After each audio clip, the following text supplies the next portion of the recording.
Tamil tech today channel பார்வையாளர்களுக்கு வணக்கம்.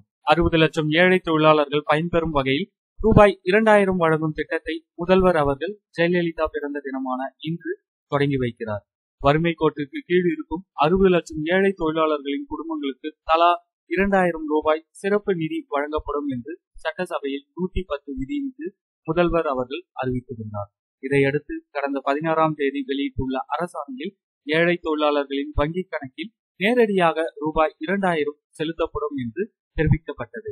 இதனை கண்காணிக்க ஒவ்வொரு மாவட்டத்திலும் மாவட்ட ஆட்சியர்கள் தலைமையில் 7 பேர் கொண்ட குழு அமைக்கப்பட்டது. இந்த நிலையில் ஏழை தொழிலாளர்களுக்கு ரூபாய் 2000 வழங்கும் திட்டத்தை முதல்வர் அவர்கள் இன்று தொடங்கி வைக்க உள்ளார். வரும் 28ஆம் தேதிக்குள் அனைத்து ஏழை தொழிலாளர்களின் வங்கிக் கணக்கிலும் ரூபாய் 2000 செலுத்த தமிழக அரசு முடிவு செய்துள்ளது. இந்த தகவலை உங்களுடைய நண்பர்கள் அனைவருக்கும் தெரியப்படுத்துங்க. இந்த தகவல் உங்களுக்கு உபயோகமா இருந்தால் லைக் கொடுங்க, சேனல் பிடிச்சிங்க. அடுத்த அப்டேட்ல சந்திக்கிறேன். நன்றி, வணக்கம்.